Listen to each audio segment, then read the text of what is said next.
Lord of Mysteries. My Identities Echoes Across Time. Chapter 271 to 280. There is someone inside the house. Klein frowned slightly and instinctively glanced at Emlyn. According to Emlyn's description, this house was supposed to be in a semi-abandoned state and uninhabited. Don't look at me, I just heard it from a thief. I've never actually been here. Emlyn shook his head. Then, his nose twitched slightly, as if he had noticed something. He looked at Lynn with a puzzled expression and said, "Why do you and the person in the house smell the same?" Sure enough. While Emlyn was puzzled, Klein felt a sense of affirmation. He knew it wasn't possible for the angel to be uninvolved in this matter. Klein looked at Lynn and signaled with his eyes, naturally asking what they should do next.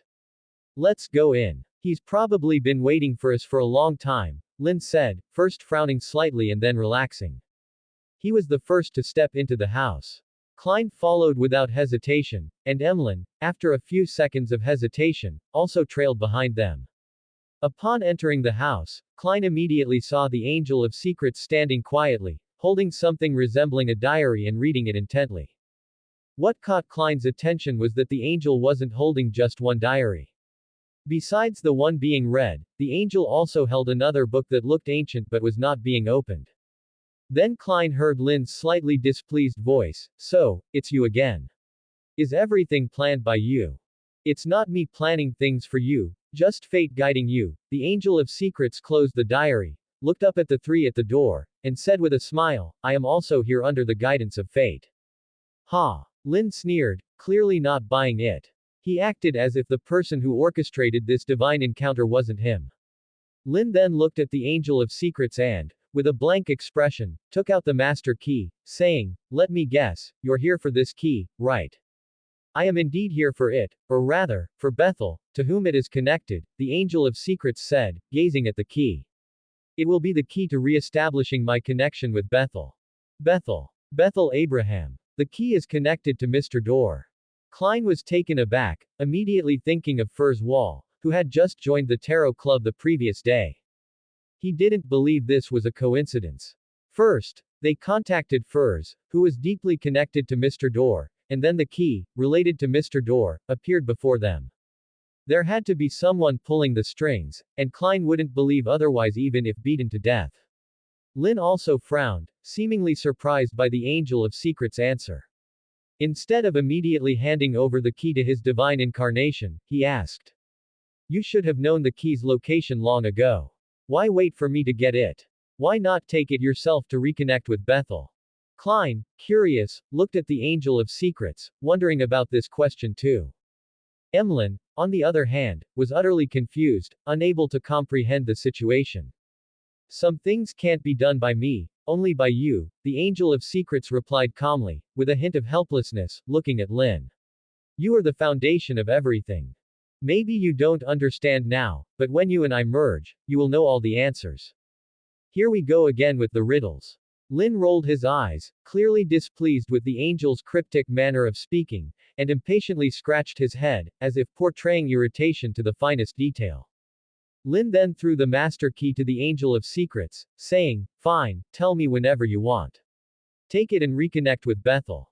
The Angel of Secrets caught the key but didn't use it immediately. Instead, he slowly handed the diary and the ancient book towards the three of them, saying, "This is the diary of the unfortunate person who formed the master key. Its contents might help you understand more about the Abraham family. As for this ancient book," the Angel of Secrets' expression turned subtle. After a few seconds' pause, he added, "It's a collection of fan fiction compiled by an idle member of the Abraham family. You can browse through it, but remember, only some parts are true. Much of it is fictional." Indeed, when he controlled his divine incarnation to come to Unit 32 Verdi Street, after some exploration, Lynn found not only the diary left by the unfortunate member of the Abraham family mentioned in the original work but also an anthology compiled by an unknown ancestor of the Abraham family. Moreover, this anthology was carefully hidden in a concealed spot, showing that some young Abraham member failed to discern its nature, perhaps treating it as serious historical secrets. How did Lynn know it was a fan fiction anthology? Because he found content related to Libert Abraham, including but not limited to a non-existent mother and Mr. Door's non-existent, touching love story, as well as Libert's heartwarming daily life with Mr. Dorr. Also, Lynn recognized some content he had seen in other Abraham family fan fiction, such as the peculiar monarch subject anecdotes between Tudor and three loyal followers, and a tea party supposedly attended by several angels and gods fan fiction version. There was even a touching love story between the Night Emperor and the Sanguine Queen. Seeing these, Lynn had mixed feelings, wondering what the Abraham family had been up to, passing down these instead of more serious records. Could it be my influence? Is it because the fan fiction includes me, so it survived by chance? Even Lynn found it absurd. Despite his internal complaints, Lynn didn't hesitate to share this with Klein, giving Klein a little shock from the fourth epic. End of chapter. Welcome to Fanfic Audiobook, your go-to place for immersive audiobooks. If you enjoy the content, don't forget to like the video and subscribe to our channel for more amazing stories. Collection of fan fiction. Upon hearing the Angel of Secrets words, Klein's head nearly formed a question mark. It was hard for him to associate an ancient-looking tome with a fanfic collection, especially one related to the Abraham family. Don't be too surprised. The Abraham family members like to write things.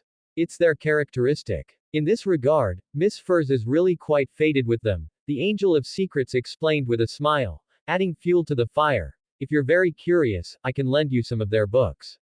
But be warned, some of the content is edited, to the point where the individuals involved have protested. Prepare yourself mentally. Klein was momentarily stunned by these words, feeling an incredible sense of disbelief. The Abraham family, this ancient lineage, had finally lifted a corner of the veil before him. However, this revelation was so unexpected that it nearly overturned Klein's original impression of the family. What kind of edits? While Klein was in a daze, Lynn took the two booklets handed over by the Angel of Secrets, casually flipped through them, then closed them with a peculiar expression. He handed the unlucky Abraham family member's diary to Klein, coughing lightly. Ahem, you read this first. This conspicuous behavior naturally piqued Klein's curiosity about the so-called fanfic collection. Instead of directly asking for it, he opened the diary in his hand and began reading. What's in it? Let me see too. Emlyn approached Klein, quickly scanning the first line of the diary. This will be the history of a cursed family's resurgence. But didn't this guy lose control at a low sequence? Emlyn White muttered instinctively. Although he didn't know the origin of the master key, he could tell it wasn't of high grade, meaning its original Beander was likely sequence 8 or even sequence 9. Life is hard enough, Mr. Emlyn. Klein silently grumbled as he seriously began reading the rest of the diary. Meanwhile, a few steps away, the Angel of Secrets, after glancing at his true self, no longer hesitated and prepared to use the master key to dial Bethel in the cosmos. Since it wasn't his first time doing this, the Angel of Secrets acted very skillfully. However, while dialing, Lynn remained vigilant, not out of fear that the Mother Goddess of Depravity would follow the connection, but to prevent his true self from glancing over like last time. Although Lynn thought it unlikely, he didn't want to take any chances. Fortunately, this time, perhaps because True Self had already glanced at the Goddess of Depravity last time and was bored, Lynn didn't sense any attention from True Self after successfully dialing. He sighed in relief and focused on the other end of the call. Don't save me. Don't save me. The familiar yet slightly strange voice that seemed to pierce the spirit sounded in his ears, and then, after 10 seconds, the tone changed. Save me. Help me. For the next few minutes, Lynn heard constant cries for help. The initial, "Don't save me," seemed like a fleeting disguise. Lynn blinked, his expression unchanged, but he suddenly extended his spirituality through the connection with Bethel. He wanted to establish a deeper connection and send something over. Establishing such a connection with an almost completely corrupted king of angels would be extremely dangerous for other angels, potentially leading to their own corruption.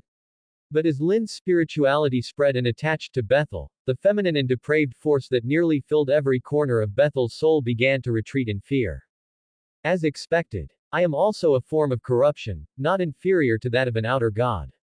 Lynn wasn't too surprised, he had long suspected this and was now further verifying it. Then Lynn frowned. He realized that while he could suppress the goddess of depravity's corruption within Bethel, he couldn't completely cover or eliminate it. If the unknown entity came, it could probably clear it directly. But that would likely destroy Bethel, like how Russell's corrupted personality was blown apart, or worse, turning the entire soul into an idiot. Lynn had some guesses. While his power also had a corrupting nature, it was far gentler compared to true self. Though it could only suppress and not eliminate the goddess of depravity's corruption, it wouldn't harm the corrupted individual. This difference isn't just between the main body and a clone. It's like my characteristic has been deliberately weakened. Lynn murmured subconsciously, but his manipulation of the soul continued. He quickly used the connection with Bethel to extend his spirituality over Bethel's entire soul. Although time was short, Lynn couldn't immerse Bethel's soul as thoroughly as the mother goddess did, but he could wrap Bethel up like a bubble, temporarily suppressing the corruption. After successfully adding a bubble of spirituality to Bethel, Lynn sensed a change in the aura of Bethel, who was floating in the cosmos beyond the Earth's barrier. The once crazed and cold Bethel closed his eyes in pain, but when he reopened them, there was a bit more clarity in them. Only then did Lynn feel like he was truly seeing Bethel. However, Lynn didn't immediately greet the initially conscious Bethel. Instead, he quickly compressed some information in his mind, and using his Knowledge Emperor pathway abilities, he sent this information package to Mr. Door in the cosmos. Bethel, whose consciousness was still fighting against another personality, instinctively opened the information package, and he froze. So did the repressed yet still stirring corrupt personality within Bethel. TN. The internet service provider place caught on fire, so I didn't have an internet connection for a week. I should get back to regular updates soon. End of chapter. A painful growl escaped from Mr. Door's mouth. He almost rolled in the cosmos, clearly in immense pain. Lynn watched this scene coldly because he knew that the one screaming in pain was not Bethel, but the corrupted personality that had been brought out by an information packet attack. The idea for Lynn's compressed package attack came from his previous call to the goddess of depravity. After obtaining some information and knowledge about the corruption, Lynn didn't sit idly by. Instead, he secretly used an Smurf account to study this information, which led to the creation of the current compressed package attack. The information in the compressed package transmitted to Mr. Door was from Lynn's encounters with his true self's power. This information carried a part of the corruption of his true self. While it had no effect on Lynn, it was pure poison to others, similar to how Amon exploded after glimpsing true self's image. However, since the poison was processed by Lynn, its toxicity was reduced. It wouldn't corrupt or explode someone outright but was still more potent than Lynn's own corruption. With the information from the goddess of depravity, Lynn's compressed package had a targeting function, focusing on the personality created by the goddess of depravity's corruption. Although it might affect Bethel, the main target was the corrupted personality. It's clear now that Lynn aimed to replicate the previous operation where Russell's corrupted personality was destroyed. Even if his compressed package wasn't as powerful as true self, it should at least weaken the corrupted personality. As for whether Bethel would be re-corrupted by the goddess of depravity after the corrupted personality was destroyed, Lynn wasn't worried. He had noticed that, like how Russell's connection to the goddess of depravity was severed, it had deliberately cut off its connection with Mr. Door upon sensing Lynn's spirituality, likely fleeing. This was not surprising. Although Lynn understood the difference between himself and his true self and didn't intend to borrow too much power, others couldn't distinguish between their auras. The goddess of depravity, having been affected by true self's glance not long ago, was wary. It knew too well what kind of monster had looked at it. Given these circumstances, the goddess of depravity didn't dare continue manipulating Mr. Door. Instead, it fled. Lynn had effectively used true self's aura to his advantage. Soon, the attack from the compressed package ended, and Mr. Door stopped screaming. Bethel didn't immediately rise. Instead, he lay in the void, clearly affected and needing time to recover. Lynn pretended not to see this and began creating a temporary shell next to Bethel, similar to his previous encounter with Russell. Bethel sensed the presence beside him. After a few deep breaths, he sat up but didn't look at Lynn immediately. He gazed at the blue planet below, a complex mix of emotions in his eyes: nostalgia, relief, sadness, and some indescribable feelings. I thought I'd never have a chance to see this planet again. Bethel's voice was hoarse, his tone dazed. I said I wouldn't let you die on the journey, Lynn replied, also gazing at the blue planet, smiling. Thank you. Bethel finally looked at the young man not far away. The person differed slightly from his memories, mainly in age, but otherwise matched his recollection perfectly. I remember our first meeting was also in the cosmos, Bethel said, laughing. His usually stern expression softened with his smile. Technically, this is our first meeting too, Lynn corrected with a shrug. Maybe we have a special connection with the cosmos, and you have a deeper connection with the outer gods. I'd rather not have that connection, Bethel replied with a bitter smile. The outer gods had ruined his life, not only changing him but also dooming his descendants on Earth. Don't worry, once I deal with the bitch tree and the goddess of depravity, your strange connection will be severed, Lynn said with a comforting smile. You really haven't changed, just like in my memories, Bethel murmured, looking at Lynn. You know, until today, I thought those memories were another illusion, a beautiful fantasy before death. Then your idea of a beautiful life is flawed. Most people wouldn't find having a troublemaker around particularly wonderful, Lynn quipped, showing remarkable self-awareness. He patted Mr. Door's shoulder and said, now you know, it's not a dream. I will save you, Bethel, whether in the present, past, or future. Bethel fell silent, gazing at the smiling young man. During his years of awakening, triggered by foreign memories, he had often wondered about the boy in his memories, evaluating his motives and the potential threat to the world. But today, seeing him in person, Bethel realized he could no longer objectively assess him. Perhaps there was no need. Someone with such vibrant humanity could never be one of those world-destroying outer gods. Bethel smiled and said, then I will owe you more than I can ever imagine. End of chapter. It's fine. I accept working to repay the debt, Lynn said earnestly. My church just happens to need a pope. After you rid yourself of the corruption from the mother goddess of depravity, you can come to my church to work off your debt as the pope. Lynn's words were serious. He had considered who would be the best candidate for the pope of his future church and had thought about recruiting Medici. Ultimately, Lynn felt that Bethel was the most suitable choice for the position. Firstly, Bethel did not have a deity to follow and did not need to establish a church. Secondly, their relationship was already quite good. Lastly, Bethel owed him a significant favor, so working to repay the debt was only natural.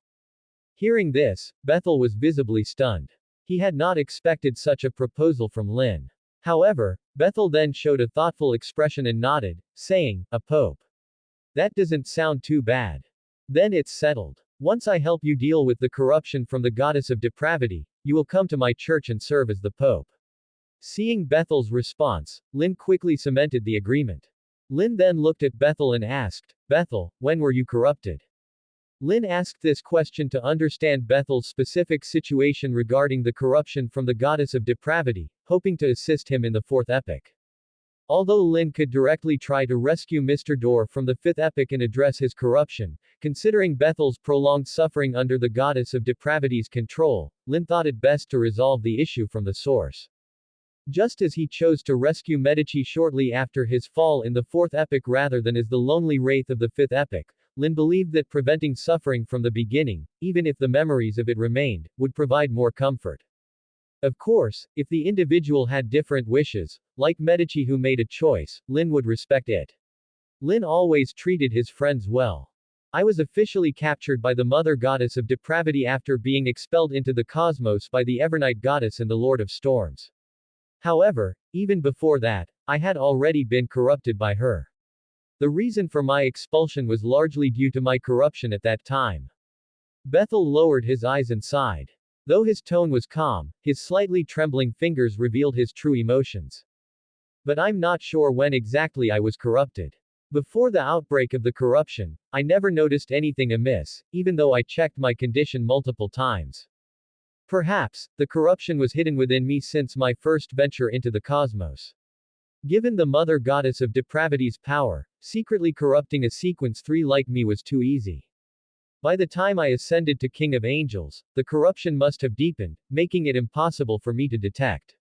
Bethel gave a self-deprecating laugh. He had always thought he was cautious, believing he had avoided the influence of the outer gods despite multiple travels to the cosmos. But in hindsight, it was likely the goddess of depravity had simply hidden her intentions until she succeeded. Ah, this. Lynn blinked and thought of Russell's similar situation with the goddess of depravity, unable to resist saying, "It seems the goddess of depravity is quite cunning." Russell had also been subtly influenced by the goddess of depravity from his first contact with Mr. Door's corrupted persona. This subtle influence eventually led Russell to the moon, where he was fully corrupted by her. Yet, despite this, goddess of depravity did not choose to capture Russell outright but instead let him return to Earth. If not for Russell's decisive actions to become the Black Emperor, using death to escape, and then discovering that even death couldn't remove the corruption, opting to linger between life and death, the goddess of depravity's plan would have caused significant harm to the world. For her, this would have been far more valuable than capturing a Sequence 2. Similarly, if Bethel had been subtly corrupted since his Sequence 3 ventures into the cosmos, it would indicate a strategic move by the goddess of depravity. The goddess of depravity might have intended to use Bethel to gain a foothold in the Lordofthemysteries position. Unfortunately, Bethel lost the War of the Four Emperors, and his corruption unexpectedly erupted, leading to his expulsion. The goddess of depravity then had to settle for controlling Bethel completely. Although this was just speculation, Lynn found it highly plausible. The outer gods, despite their madness, were not mindless. The lamp genie, for example, though pitiful and seemingly naive, was not without reason. The goddess of depravity, with Russell and Bethel's experiences, clearly demonstrated its cunning. Looks like I'll need to check your spirit in the fourth epic. If there's already corruption, well, don't worry. I have a plan to remove it. Even if you've been corrupted in the fourth epic, I can still find a way to solve it. After reflecting on the outer god's intellect, Lynn reassured Mr. Door. Before today, Lynn hadn't considered the possibility that Bethel might have been corrupted in the fourth epic. This was understandable since Lynn, despite being friends with Bethel, wouldn't routinely check Bethel's spirit. If the goddess of depravity had hidden the corruption deeply to achieve its goal, it made sense that Bethel himself couldn't detect it, and neither could Lynn. I should have paid more attention when borrowing power from my true self, examining Bethel more closely instead of just skimming over him. I never truly used omniscience on Bethel, so I didn't gather deep-level information. Lynn muttered internally but didn't dwell on it. If Bethel had been corrupted long ago, discovering it sooner or later wouldn't make much difference since it couldn't be resolved immediately. So, Lynn decided to check on Bethel's spirit soon and then turned to Mr. Door. Drifting outside the cosmos like this isn't a good idea. It feels like you could be picked up by any passing outer god. How about we create a space tethered outside the Earth, where I can attach my spirituality? This will help suppress the corruption and deter malevolent outer gods. Lynn, skilled in borrowing authority, believed that the outer gods wouldn't forget the time he used his true self's power to defeat them. By attaching his true self's aura to the space, it would likely scare off many outer gods. End of chapter. Bethel naturally didn't notice Lynn's posturing behavior. When he heard Lynn's suggestion, he was clearly taken aback. After thinking for a few seconds, likely considering the feasibility of the entire plan, he nodded and said, "In theory, it is indeed feasible. I am just a king of angels, and I have already been deeply corrupted by the mother goddess of depravity. In this case, with your deterrence, most other outer gods will likely avoid me. As for the mother goddess of depravity, also known as the primordial moon, whether she would come to pester him again. Although Mr. Door was not clear about the gaze from Lynn's true form, he wasn't blind. He could see that the goddess of depravity avoided Lynn like the plague. When she sensed Lynn's arrival, she clearly wished she could flee as far away as possible. Referring to the bitch tree, mother tree of desire, that was beaten by Lynn in the fourth epic, Bethel reasonably suspected that the goddess of depravity had also suffered the iron fist of a certain brat. Mr. Door certainly wouldn't have any sympathy for this, only regretting that he didn't witness the mother goddess of depravity getting beaten in person. Bethel, is there anything you want? Once the space is established and you have a place to stay, you can completely transform the alternate space into your temporary residence. If you need any furniture, books, food, etc., I can get them for you, Lynn suggested enthusiastically, seeing Bethel agree to his proposal. Traveling between the stars and the Earth might be difficult for other angels, but for Lynn, who had once replicated some of Mr. Door's skills, it was just a matter of opening a few doors. As for the barrier, Earth's outer barrier wouldn't prevent Earth's life forms from entering and exiting the stars, it only hindered the outer gods. In fact, these outer gods entrenched in the solar system posed the greatest danger to any angel wanting to travel the stars, but for Lynn, it was a piece of cake. He was not afraid at all. After all, outer gods couldn't corrupt Lynn, and the two closest to Earth, Bitch Tree and the goddess of depravity, had either been beaten by him or had suffered at his true form's hands. Most other outer gods were also intimidated by his famous scene of beating Bitch Tree. Even if some hard-headed outer god wanted to fight Lynn, he could just run away. Lynn was not one to stand on ceremony and suffer. When it came to running away, he was faster than anyone. Hearing Lynn's suggestion, Bethel was again taken aback, clearly not expecting such a down-to-earth proposal. But he had to admit it was something that needed consideration, even though Bethel never thought he would have to consider such things. Please bring some basic living supplies for me. Besides those, I might need some books, not those containing knowledge, just novels to pass the time, Bethel said after thinking for a few seconds. Evidently, Bethel did not want to understand the current reality. This was not because he refused to return to human society, nor was he uninterested in the present world. Bethel was intentionally controlling himself from learning such information. Even though the corruption from the goddess of depravity within him had been suppressed, Bethel still worried about reverting to his previous state. In that state, any information he knew about the real world could potentially cause harm. Hence, Bethel chose not to know. All right, I know an author who writes excellent novels. I'll bring her books for you. Lynn smiled, understanding Mr. Door's thoughts, and sighed inwardly. He added, by the way, that lady is quite connected to you and the Abraham family. In the original timeline, she would have become your successor and the next leader of the Abraham family.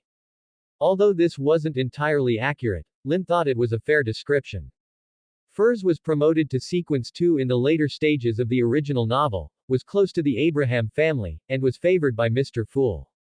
In the book too, she even appeared as a big shot. With so many buffs, Furs would undoubtedly be a significant figure, if not the leader of the Abraham family. Bethel's expression turned subtle upon hearing this, and he almost instinctively said, after all these years, they still haven't given up that hobby. Mr. Door was referring to the hobby of writing fan fiction, spreading gossip, and writing novels.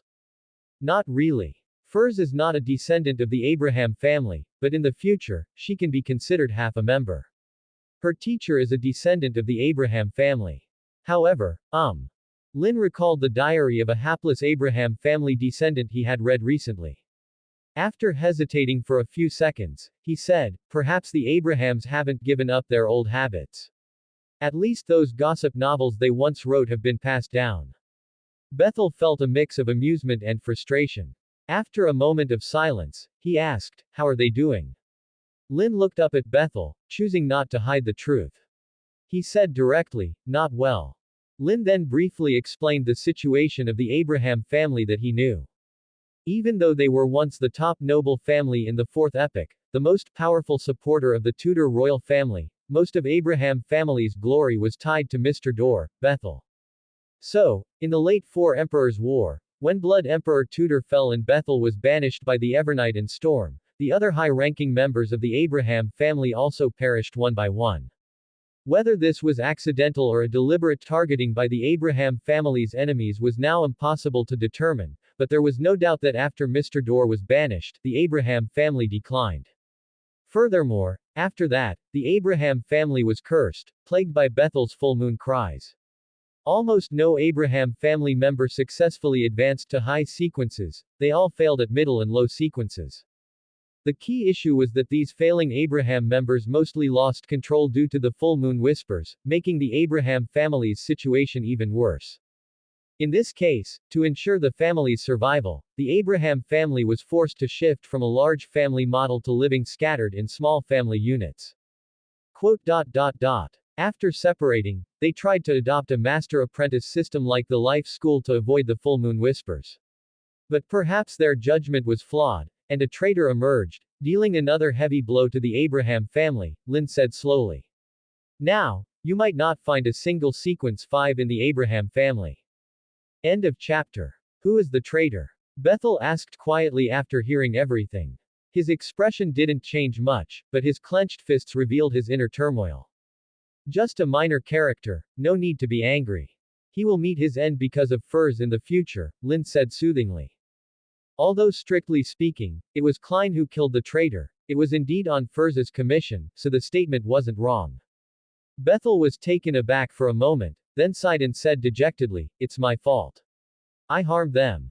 "This is not your fault. The blame lies with the mother goddess of depravity. You are also a victim in this matter," Lynn countered righteously. "Bethel, you shouldn't punish yourself for mistakes that aren't yours." Seeing that Bethel was still deeply remorseful, Lynn quickly changed the subject. "Instead of blaming yourself, you could think about how to help Abraham family's descendants regain hope and a good life. That's what you should do." Bethel was momentarily distracted by this, but then frowned. "But in my current state, contacting them might only bring them harm. A normal king of angels would have countless ways to help a family rise, but Bethel was still under the corruption of the mother goddess of depravity. Even if it was suppressed, no one could guarantee that it wouldn't suddenly resurface. Thus, Bethel was reluctant to establish deeper ties with Abraham family's descendants, fearing it might drag them into deeper peril and endanger the world. This was unacceptable to Bethel. "This is where friends come in handy," Lynn said, puffing out his chest and putting on a "look at me" expression. "If you're willing, I can help look after Abraham family's descendants until you return. I can't promise to do it perfectly, but it will at least be better than now." Bethel looked at Lynn, recalling something, and smiled. "I remember you dislike trouble. I do hate trouble, so do you mind if I outsource this task?" Lynn replied without blinking. "Outsource?" Bethel was stunned again. He hadn't expected Lynn to say that, but knowing Lynn's unconventional thinking, he was somewhat prepared. "Who do you plan to entrust with this?" Bethel thought of potential candidates like Medici, the War Angel, or the True Creator, as they often helped Lynn and were jokingly called his tools. "Bethel, you should remember that I have a favorite candidate for the Lord of Mysteries," Lynn said seriously. "I plan to have him look after Abraham family's descendants. Don't worry, he won't steal them from you. When you return, they will be handed back to you. And I will also keep an eye on Abraham family during this time, so it's really me and him looking after them together." Yes, Lynn's favored candidate Klein, the fool was his choice. There were many reasons for this decision.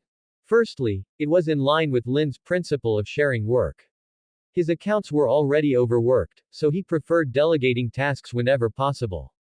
Secondly, although the fool was only sequence 7, he had the Saphira Castle, a high enough status, and with Lynn's assistance and Bethel's endorsement, managing the Abraham family, which had no high-ranking members, would be no problem. Furthermore, managing Abraham's family temporarily would benefit the fool, allowing him to use their high-sequence artifacts and integrate them into his organization. Lastly, it was an opportunity for Klein and Bethel to build a friendship. Despite being competitors in terms of sequence, Lynn believed they could be friends due to their personalities and values. Even from a sequence perspective, they had no irreconcilable enmity, as both aimed to protect the world, unlike Amon, who sought power without responsibility.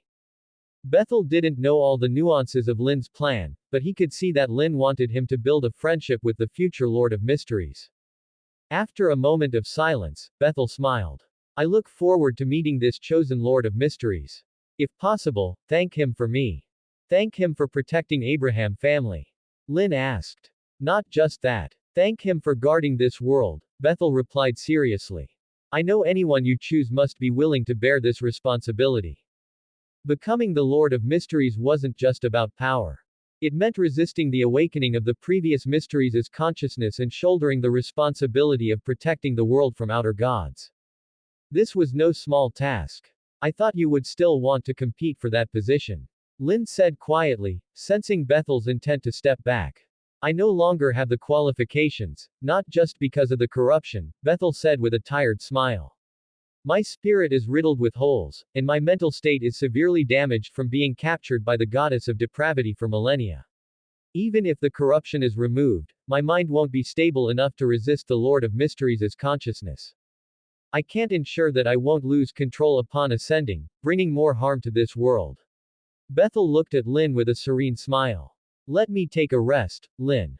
The future of this world is in your hands. End of chapter. The future of this world is in your hands. Bethel's willingness to withdraw from the competition for Lord of Mysteries should have delighted Lynn, who unwaveringly supported Klein's bid for the position. However, hearing Bethel's weary and relieved tone left Lynn feeling less than joyous. Lynn eventually forced a smile, patted Bethel on the shoulder, and said, "Don't worry. Even if I die, I'll ensure all the outer gods are eliminated before I go. Even without me, the future Lord of Mysteries will protect this world.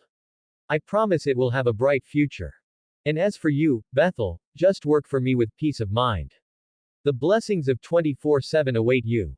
Bethel laughed at Lynn's words, but then asked curiously, "What's 24/7? Ah, well." Lynn blinked and explained with a straight face, "It's probably working 7 days a week, from midnight to midnight." Bethel's smile stiffened slightly. If this were a comic, a question mark would likely appear above his head. After a moment of silence, Mr. Dorr said, "Do you think there's a chance that even a king of angels needs rest?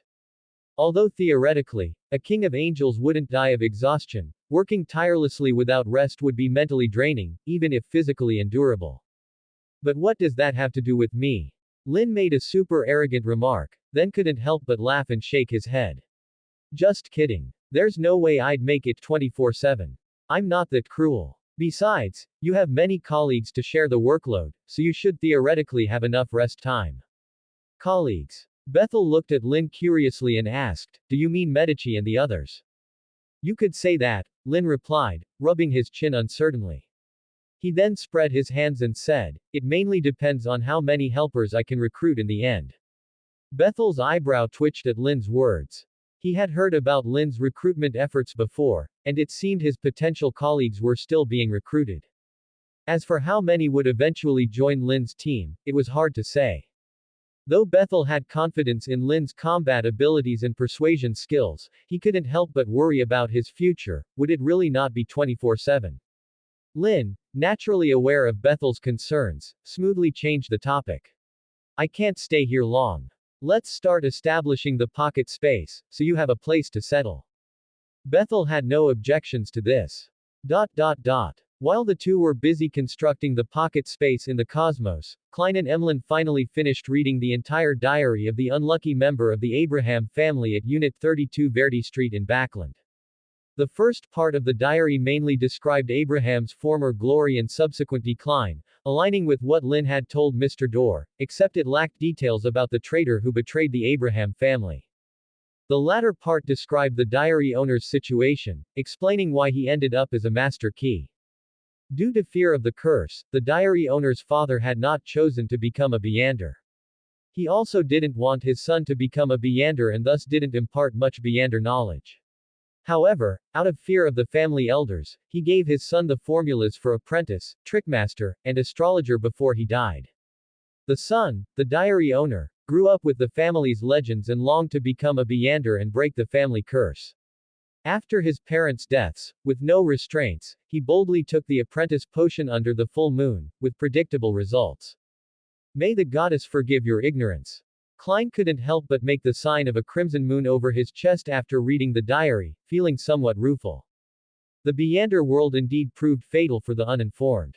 Had the diary owner known more about the Beyander world and the specifics of the curse, even without knowing the truth behind the full moon whispers, simply understanding their occurrence would have prevented him from taking the potion on a full moon night and meeting his end. What ignorance! Sherlock, do you know why this guy suddenly lost control? Emlyn, still clueless about the full moon whispers, looked at Klein, who seemed to know something, and asked. "Well, I have some idea." Klein replied vaguely after some thought. "As far as I know, the Abraham family's curse seems to activate during the full moon. The diary owner losing control might be related to this." Hearing this, Emlyn was momentarily stunned, then his expression turned complex, remaining silent for a while. Having finished reading the diary, Klein looked towards Lynn and the Angel of Secrets. The Angel of Secrets stood there, eyes downcast, holding the master key, seemingly dazing but exuding a faint aura indicating otherwise. Lynn, on the other hand, was reading a supposedly ancient fanfic with a peculiar expression, having already read through a good portion of it. Klein thought for a moment, then approached Lynn and said, "I've read the diary. May I look at this, fanfic collection?" "Sure, but..." Lynn, multitasking while controlling his divine incarnation, looked up at Klein, coughed lightly, and said, "But I think this content is mostly fiction. You should treat it as entertainment." With that, Lynn handed the fan-made collection to Klein. Raising an eyebrow, Klein took the collection and opened the first page, only to be stunned. The first page featured a large title, Gemstone Romance. That wasn't the problem, it was the subtitle below, Bethel's tragic love with his little nightingale. Honestly, the title wasn't too shocking, but starting with Mr. Door's melodramatic love story made the fool's fingers tremble, bracing himself for what he was about to read next. End of chapter. As expected, the next content was the main text of Gemstone Romance, which briefly summarized the story. Mr. Door was in distress at the start and was saved by a kind-hearted and beautiful girl with a melodious voice. The two fell in love over time, soon promising each other for life and even having an unborn child. However, during their sweet life together, Duke Amon suddenly appeared and fought fiercely with Mr. Door. After the battle, although Mr. Door defeated Amon, he was severely injured and lost his memory, forgetting the girl. This led to a series of dramatic events caused by memory loss and recovery, mistaken identity, Amon stealing fate to toy with Mr. Door, and the girl losing her memory just as Mr. Door regained his. Klein was dumbfounded by the narrative. Did such dramatic literature exist in the fourth epic? Klein said with difficulty. He now understood why Lynn said the book was mostly fabricated. Judging by the melodramatic nature of this first story, Klein couldn't believe most of it wasn't purely fictional. The only issue was the many noteworthy details, such as high sequence abilities of the apprentice and marauder pathways, and the girl and Mr. Door's child being named Libert Abraham. The novel didn't describe Libert Abraham much, only stating that due to Duke Amon, Libert was separated from his parents at birth and was only found by the Abraham family in his teens. This made Klein look at Lynn. He certainly didn't believe that a dramatic fanfiction's content would be true, but he had to admit that his mind wandered after reading it. Perhaps Lynn really lived in the Abraham family under a similar identity back then. After all, based on the part of Isaac's recovered memory, no matter Lynn's true identity, the outside world saw him as Mr. Door's son, Libert Abraham, during that time. Don't look at me like that. Although I don't remember much about this, I can assure you Libert Abraham's background wasn't this melodramatic, Lynn said firmly, shaking his head and diverting attention. Besides, rather than Libert's gossip, you should look further. There's another piece about Knight Emperor Trunsoest and his sanguine queen. That gossip seems more credible and contains useful knowledge for you. What? Before Klein could react, Emlyn White perked up, asking, what gossip? About the queen. No wonder he was so eager. Blood Moon Queen Aurnia was a highly respected leader in Sanguine history. She led the Sanguine out of a dark period and reunited the nearly fractured clan after the ancient Divine War, restoring their glory. If Knight Emperor hadn't fallen, causing Blood Moon Queen Aurnia's downfall, she might have gained an esteem among the Sanguine comparable to their progenitor Lilith. Lynn, however, doubted whether Blood Moon Queen Aurnia's downfall had Lilith's involvement. Although unlikely, Lilith had already detached from the Sanguine and couldn't return easily. In such a scenario, the rise of a Sequence 1 beauty goddess leading the Sanguine could be problematic or beneficial for Lilith's future return. Sequence 1 was not a low rank. If ambitious, one could strive for Sequence 0, potentially becoming Lilith's competitor. Additionally, Knight Emperor Trunsoest's fall was suspicious, possibly involving the six gods, since Trunsoest and Aurnia's marriage was endorsed by them. Lynn's thoughts wandered as he saw Klein and Emlyn White eagerly read the story of Knight Emperor and Blood Moon Queen. Unlike the melodramatic love story of Bethel, the narrative of Knight Emperor and Blood Moon Queen had a warm, everyday tone. It outlined how their political marriage turned into genuine love over time. Besides romance, it detailed the state of the Trunsoest Empire in the fourth epic, depicting Knight Emperor's gradual shift from a puppet of the six gods to a sovereign ruler, and how the Sanguine Queen led her people to rise again, aligning with Lynn's knowledge of history. This made him suspect the fanfiction was written by a high-ranking member of the Abraham family, as ordinary members wouldn't know so much. I've never met the Night Emperor. After obtaining the Illuminator characteristic from the Evernight, I plan to visit the Trunsoest Empire. Besides confronting Eternal Blazing Sun, I might meet this model couple. Lynn pondered silently about his next steps. Right, I could also bring Bethel along. Regardless of any corruption, maintaining humanity is crucial. This trip could help Bethel experience different parts of life. Lynn's thoughts continued to wander. Maybe I could bring Isaac too. To forget his unreliable father, witnessing a father-son bonding trip would be better, one to experience childhood, the other to nurture. Hopefully, Isaac won't be too shocked. As he pondered, Lynn suddenly looked towards the Angel of Secrets. The Angel of Secrets raised his eyes at that moment, his gaze meeting Lynn's before shifting discreetly to Klein. Sorry to keep you waiting, the Angel of Secrets said with a formal, warm tone. Not at all. Have you contacted Mr. Dorr? Lynn asked, arms crossed, his tone filled with inquiry, curiosity, and urgency, his acting impeccable in every detail. Klein also stopped reading about the Night Emperor's gossip and looked at the Angel of Secrets, awaiting his response. Emlyn, however, remained engrossed in the love story. Snap. Instead of answering immediately, the Angel of Secrets snapped his fingers. Lynn and Klein noticed their surroundings changing. Despite still being in-house at the Unit 32 Verdi Street, Emlyn had vanished. What did you do? Klein asked, frowning. Don't worry. I temporarily isolated the Sanguine from us. The following conversation isn't suitable for his ears, the Angel of Secrets said calmly, still mysterious. He smiled at Klein and said, I have a commission for Mr. Fool. What is it? Klein asked, puzzled, looking at the angel. The Angel of Secrets didn't beat around the bush, speaking directly. The Blood Moon curse has ended. One day, Bethel will return to the Abraham family. Before that day comes, I want to commission Mr. Fool to take care of and manage the Abraham family on Bethel's behalf. I have a suspicion that the majority of the fanfiction with high-ranking knowledge was written with the help of Bethel tbh. End of chapter. I want to commission Mr. Fool to take care of and manage the Abraham family on Bethel's behalf. The Angel of Secrets said this calmly, but Klein was taken aback, his mind racing with numerous thoughts. Has the Blood Moon curse ended? Does this mean that Miss Furs and the other members of the Abraham family will no longer be troubled by the Blood Moon ravings? What exactly did the angel do? He had successfully established contact with Mr. Dorr. Given the statement, Mr. Dorr will eventually return to the Abraham family, does this mean the angel is about to bring Mr. Dorr back from the cosmos? But none of this is the most important part. The most important part is, you want the Fool to take care of and manage the Abraham family on behalf of Mr. Dorr.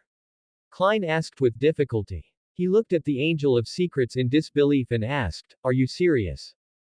Others might not know the true nature of Mr. Fool, but Klein certainly didn't believe that the Angel of Secrets was unaware.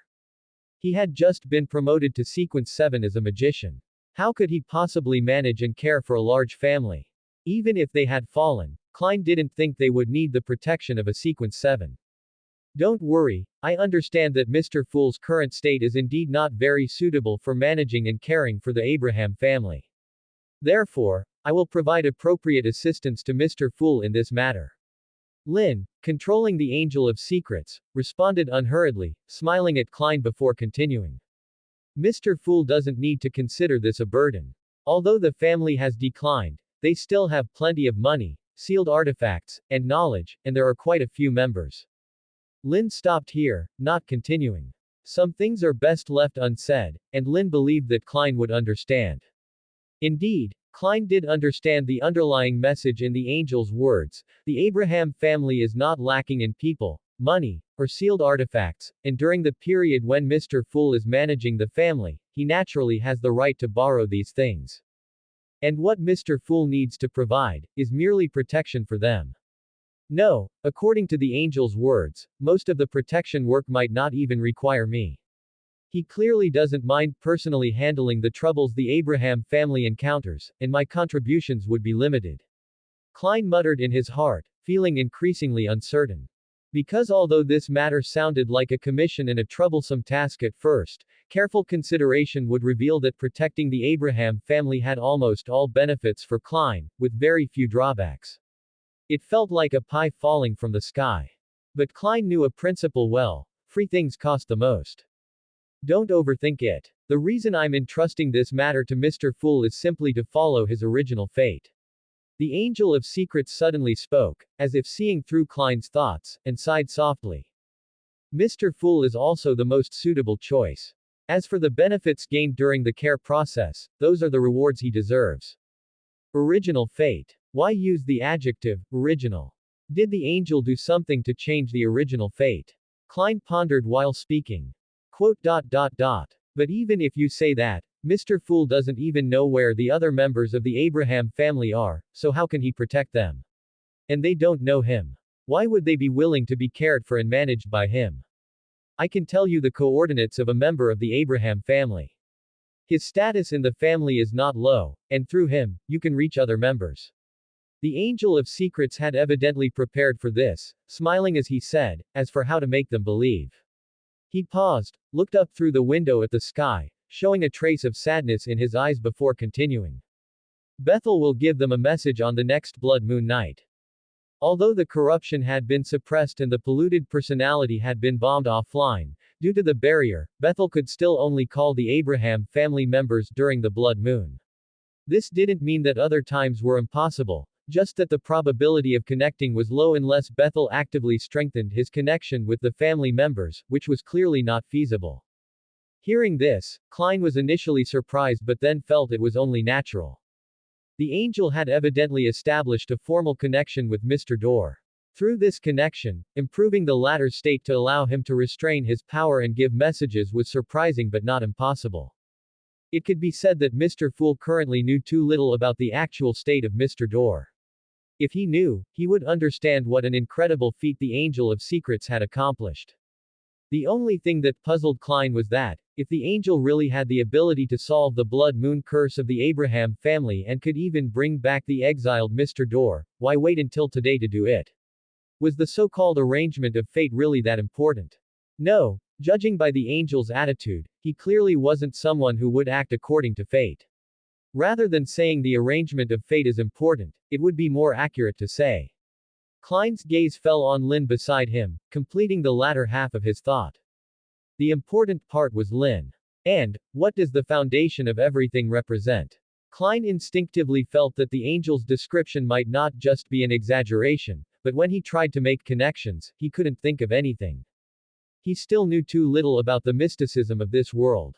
Klein sighed inwardly, feeling that he should indeed read more books when he had the time. With more knowledge of the mysticism, he might not be as confused as he was now. At that moment, Klein heard the Angel of Secrets suddenly say, "By the way, I don't recommend you use your real identity to contact the Abrahams."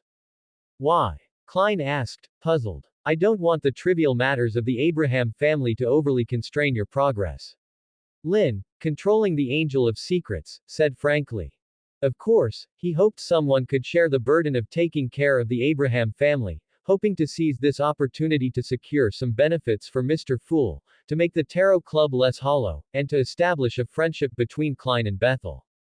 But no matter what, all these matters were premised on one thing: they shouldn't affect Klein's progression to become the Lord of Mysteries. Lynn knew very well how many trivial matters a family could have, and even with Bethel's message, not all members of the Abraham family would be well behaved. There would always be some troublemakers, causing a waste of time. These were things Lynn didn't want to see. Hearing this, Klein was stunned. He hadn't expected such a reason. After a brief silence, he couldn't help but ask, "But if I don't personally contact them in the real world, how will I care for them?" Mr. Fool can send an emissary to manage the Abraham family on your behalf. The Angel of Secrets answered without a second's hesitation. For example, Miss Furs is very suitable for this role. This was also her destined fate. Yes, to address the time waste that these matters could bring, Lynn's solution was to outsource it again. End of chapter. In the original novel, Mr. Fool also managed the Church of the Sea God and Abraham family this way.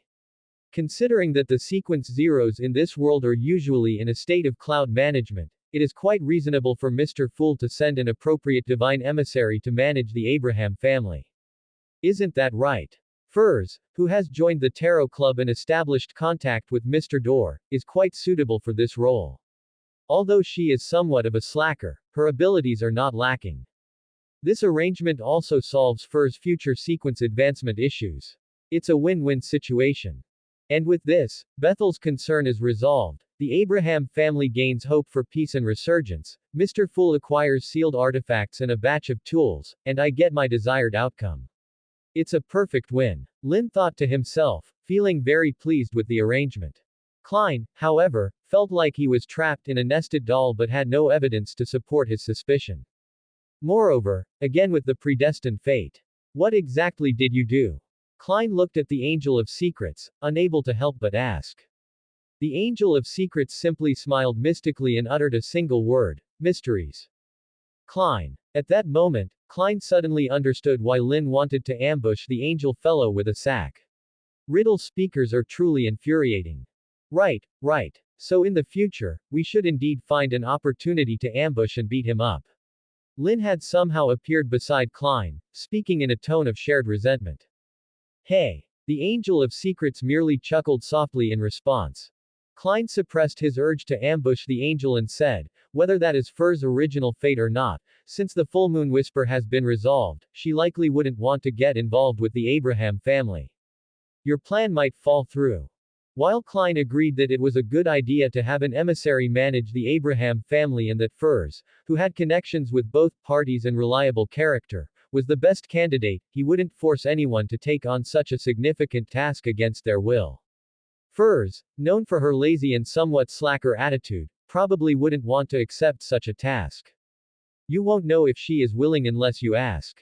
The Angel of Secrets, unsurprised, smiled and said, you don't need to be overly cautious.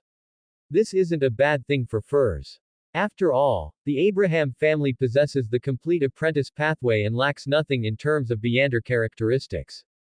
Klein understood the angel's underlying message. If Furs became Mr. Fool's emissary to the Abraham family, her future advancements would be much easier.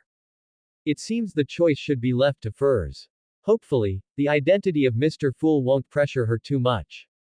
Klein exhaled, making a mental note, and then curiously asked, if Furs prefers to remain idle and not become the emissary, do you have another candidate? Although it was unlikely, Klein couldn't ignore Furs' consistently lazy attitude. If she truly doesn't want to, Mr. Fool will simply need to choose another emissary. The Angel of Secrets was indifferent, seemingly not very concerned. Lynn, too, wasn't overly worried. Choosing Furs was influenced by the original work, but he wouldn't force her if she really didn't want the role. But, the Angel of Secrets glanced at Klein and smiled, a friendly reminder. The apocalypse predicted to occur in 1368 is drawing closer. This is the last chance. If you don't seize this opportunity to advance significantly, even I can't predict what the future holds. Huh. Klein was stunned. He hadn't expected such a significant revelation from the angel, leaving him momentarily speechless. Lynn furrowed his brow as if recalling something, and asked, are you referring to the prophecy about the world ending in 1368? Your studies seem to be progressing well. The Angel of Secrets nodded, satisfied. What prophecy about 1368? Lynn, you know about this too. Klein immediately turned to his companion. I've heard a bit about it. It's a prophecy from centuries ago predicting the world's end in 1368. I always thought it was just a rumor. But it's real. Lynn explained and then looked at the Angel of Secrets with feigned surprise. Unfortunately, the prophecy is real. More accurately, in 1368, the world will face a calamity capable of destroying all of humanity. The Angel of Secrets spoke calmly, intending to motivate Mr. Fool and give Furs a push. Lynn preferred the Tarot Club members to all advance to high sequences together, maintaining their unity. Otherwise, it would diminish the club's image if one member lagged behind. So there really will be an apocalypse. Klein swallowed, feeling the gravity of the situation. No, whether the world ends depends on you. The Angel of Secrets shook his head and glanced meaningfully at Mr. Fool before tossing the master key to Klein. Klein caught it, puzzled, and heard the angel say, on a full moon night or in a similar environment, you can use this to contact Bethel, but do it above the gray fog to avoid unnecessary trouble. Though Lynn had suppressed the corruption in Bethel, it was safest to use the gray fog as a purifier to prevent any unexpected issues from the primordial moon. As for why the master key was given to Klein, it was at Bethel's request. He wanted to see what kind of person Lynn had chosen as the Lord of Mysteries. This was a test. If Bethel was satisfied, he would give Klein the door uniqueness and a sequence 1 characteristic. End of chapter.